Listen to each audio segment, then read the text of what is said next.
अगर समझ से काम ना लिया जाए तो हर काम एक बोझ बन सकता है, लेकिन एक बुद्धिमान आदमी कठिन से कठिन काम को भी अपना ध्यान बना लेता है।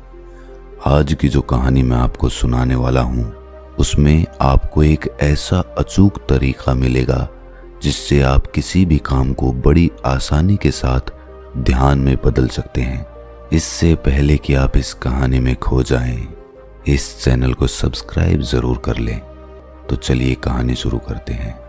सम्राट के कानों तक बात पहुंची कि उसके राज्य में लाओ त्सु नाम का असाधारण दार्शनिक रहता है।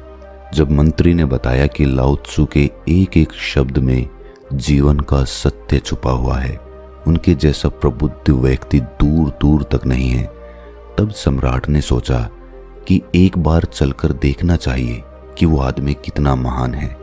अगले दिन ही सम्राट लाओ त्सु से मिलने के लिए निकल पड़ा। लाओ त्सु पहाड़ के पास एक छोटे से कस्बे में रहता था। रास्ता बहुत लंबा था। बीच रास्ते में पता किया तो लोगों ने भी खूब तारीफ की। सम्राट ने सोचा कि सच में ये कोई बुद्धिमान, पढ़ा लिखा और प्रभावशाली व्यक्ति होगा। शाम को जब सम्राट लाओ त्सु की झोंपड़ी के बाहर पहुंचा तो एक मजदूर छोटी सी बगिया में काम कर रहा था। शरीर पर मिट्टी लगी थी, पैरों में चप्पल नहीं थी। सम्राट ने पूछा, महोदय, लाओ त्सु कहाँ है? मैं उनसे बहुत दूर से मिलने के लिए आया हूँ। उस आदमी ने कहा कि श्रीमान, आप अंदर बैठिए, मैं अभी लाओ त्सु को बुलाता हूँ। सम्राट अंदर बैठकर प्रतीक्षा करने लगा। थोड़ी देर में लाओ त्सु ने झोंपड़ी में आकर नमस्कार किया। सम्राट ने हैरान होकर कहा, अरे आप तो वही व्यक्ति हैं जो अभी बाहर थे। लाओ त्सु ने कहा कि कसूर माफ करें, मैं छोटा सा काम कर रहा था। मैं ही लाओ त्सु हूँ, आप अपने आने का कारण बताएं। सम्राट ने कहा, मैंने सुना है कि आप जैसा असाधारण व्यक्ति राज्य में दूसरा कोई नहीं है, तो मैं आपसे मिलने के लिए चला आया।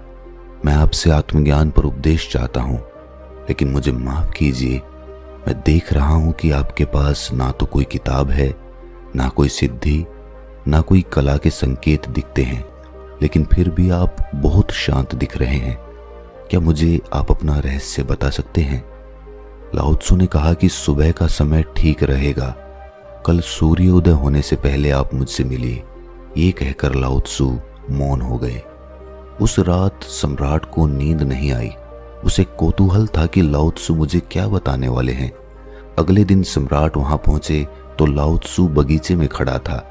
लाओ त्सु ने कहा, सम्राट, यहाँ आइए और इस जग से पौधे पर धीरे धीरे पानी डालिए। लाओ त्सु ने कहा कि ऐसा करते करते इन 15 पौधों पर पानी डालना, लेकिन पानी डालते समय तुम कुछ और मत करना, ना ही कुछ और सोचना। अपना ध्यान पानी और पौधे पर बनाए रखना। अगर कोई विचार आए तो रुक जाना और दोबारा पहले पौधे से पानी डालना। जब तुम सारे पौधों को पानी दे दो तब मेरे पास आना। सम्राट को पहली बार इस तरह का काम मिला था। सम्राट ने बड़े ध्यान से पहले पौधे में पानी डाला, फिर दूसरे पौधे में पानी डाला, फिर तीसरे पौधे पर जा ही रहा था कि वो अपने महल के बगीचे के बारे में सोचने लगा। सम्राट बुद्धिमान था। उसे पता था कि लाओ त्सु उसकी परीक्षा ले रहे हैं। अगर वो चालाकी करेगा तो पकड़ा जाएगा। इसीलिए सम्राट दोबारा पहले पौधे पर पानी डालने गया। इस बार वो दूसरे पौधे तक ही पहुंचा था कि पानी डालते डालते वो नदी के बारे में सोचने लगा। सम्राट परेशान होकर दोबारा पहले पौधे के पास पहुंचा। सम्राट जितनी कोशिश करता उतना व्याकुल हो जाता और खुद को किसी न किसी विचार में फंसा हुआ पाता। आखिर शाम हो गई, लेकिन सम्राट आखिरी पौधे तक पहुंच नहीं सका। जब सम्राट थक कर बैठ गया तब लाओ त्सु ने कहा, सम्राट, मैं तुम्हारी ईमानदारी से बहुत खुश हूं, इसीलिए सुनो। जब मन विचारों से खाली होता है तब उसमें मन का असली स्वरूप यानी साइलेंट अवेयरनेस प्रकट होती है। तब हर साधारण काम भी तुम्हें असीम ज्ञान और शांति दे सकता है। राजा ने कहा, लेकिन ये संभव कैसे है जब हम काम करते हैं तो हमें कई विचार परेशान करते हैं। लाओ त्सु ने कहा, सम्राट, तुम पौधे में पानी नहीं डाल रहे थे, तुम जल्दी से जल्दी अपना काम खत्म करना चाहते थे। तुम्हें काम खत्म करने की जल्दी थी जिससे तुम मुझसे बात कर सको, इसीलिए तुम्हें यह काम बोझ लग रहा था, जिसके कारण तुम इस पल में रुक नहीं पाए। अगर तुम इस पल की कीमत समझकर केवल पौधे और पानी पर ध्यान देते तो तुम्हें कोई विचार परेशान नहीं करते। राजा ने कहा, ये सब तो मैं समझ रहा हूं, लेकिन इस पल में रहना बहुत कठिन है। क्या मुझे इसके लिए अकेले रहकर तपस्या करनी पड़ेगी? लाओ त्सु कहते हैं कि शांत मन तो पहले से मौजूद है, इसके लिए कहीं जंगल जाने की जरूरत नहीं है। सबसे पहले अपनी सांस पर ध्यान देना सीखो, तब आपको पता चलेगा कि शांति तो सांस के साथ ही बनी हुई है। उसके बाद काम करते करते सांस पर ध्यान बनाए रखो। आप बोलते, चलते, सोचते, खाते, पीते हर समय अपनी सांस पर ध्यान दे सकते हो। जब आप ऐसा करते हो तो बिखरा हुआ मन सिमटने लगता है और एकाग्र यानी वन पॉइंट हो जाता है। वन पॉइंटेड माइंड से जब कोई भी काम किया जाता है तो उसका पूरा अस्तित्व, उसका मन, उसका शरीर, उसका मस्तिष्क, सभी चीजें एक ही काम पर लग जाते हैं और कोई विचार उत्पन्न नहीं होता। जब ऐसा होता है तो कर्ता और कर्म एक हो जाता है और साइलेंट अवेयरनेस जो पहले से बनी हुई थी वो प्रकट हो जाती है। तुम इसे आत्मज्ञान, आनंद, प्रेजेंट मोमेंट, इसे जो भी नाम दो, ये आसानी से प्राप्त हो जाती है। हमारी सांसें बड़ी रहस्यमयी होती हैं, ना वो अतीत में चलती हैं ना वो भविष्य में चलती हैं, वो तो वर्तमान में चलती रहती हैं। और जब हम अपनी सांसों पर ध्यान देना शुरू करते हैं तो हम अपने अतीत और भविष्य से निकलकर वर्तमान में आ जाते हैं। और जब हम वर्तमान में जीना सीखते हैं तो वर्तमान में कोई विचार नहीं होता, क्योंकि विचार सिर्फ भविष्य या अतीत के कारण पैदा होते हैं। लाओ त्सु कहते हैं कि जो मन मुश्किलों का विरोध नहीं करता, जो मन परेशानी से भागता नहीं है, केवल सचेत रहता है, वो मन हर परेशानी को पार कर जाता है।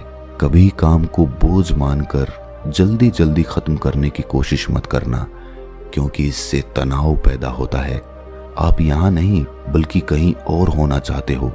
तनाव के कारण मन में विचार हावी होने लगते हैं और काम जो वर्तमान का दरवाजा था, वर्तमान में जीने की कला था, वो सच में बोझ लगने लगता है।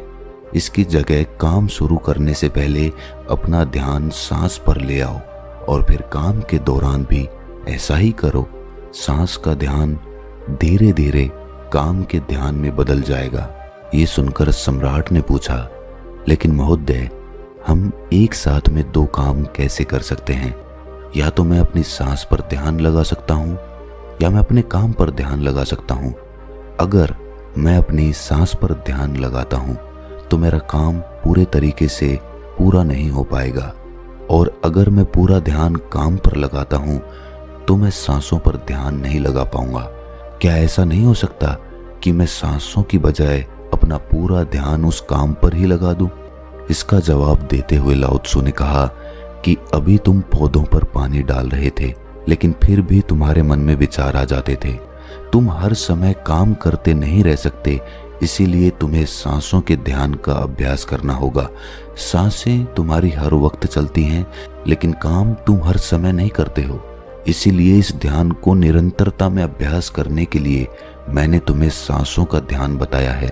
एक बार तुम्हारा मन एकाग्र हो गया, विचारों से खाली हो गया, उसमें कोई विरोधाभास नहीं रहा, फिर तुम जिस काम पर भी चाहोगे, जितनी देर के लिए भी चाहोगे, तुम्हारा ध्यान उस काम पर उतनी देर के लिए टिका रहेगा। उसमें कोई विचार नहीं आएंगे और उस काम को करने की गहराई भी बढ़ती चली जाएगी। वो काम अब बोझ नहीं बनेगा, बल्कि वो तुम्हारा ध्यान हो जाएगा। लेकिन इसके लिए तुम्हें संसार से बिल्कुल उलट चलना होगा। संसार में सब लोगों में एक दौड़ लगी होती है। हर कोई दूसरे आदमी से आगे निकलना चाहता है। उससे जल्दी अपना काम पूरा करना चाहता है और जल्दी काम पूरा करने के लिए वो उस पल में या उस क्षण में ठहर नहीं पाता है और इसीलिए उस काम को वो अपना ध्यान नहीं बना पाता है। तुम हर पल में ठहरना सीखो, रुक जाओ, थम जाओ, धीरे धीरे सचेतावस्था के साथ, पूरे होश के साथ अपनी सांसों पर ध्यान लगाते हुए किसी काम को करते जाओ और धीरे धीरे तुम पाओगे कि तुम्हारा मन विचारों से खाली हो चुका है। अब तुम्हें वास्तविकता की झलक दिखाई देगी। तो दोस्तों, कैसी लगी ये कहानी आपको? कमेंट सेक्शन में ज़रूर बताना, और अच्छी लगी हो तो इस चैनल को सब्सक्राइब करके नोटिफिकेशन बेल को ज़रूर प्रेस कर लेना, ताकि ऐसी कोई भी ज्ञानवर्धक कहानी जब हमारे चैनल पर पोस्ट हो तो आपको तुरंत नोटिफिकेशन पहुंच जाए। तो मिलते हैं किसी अगली कहानी में, तब तक के लिए अपना ख्याल रखें।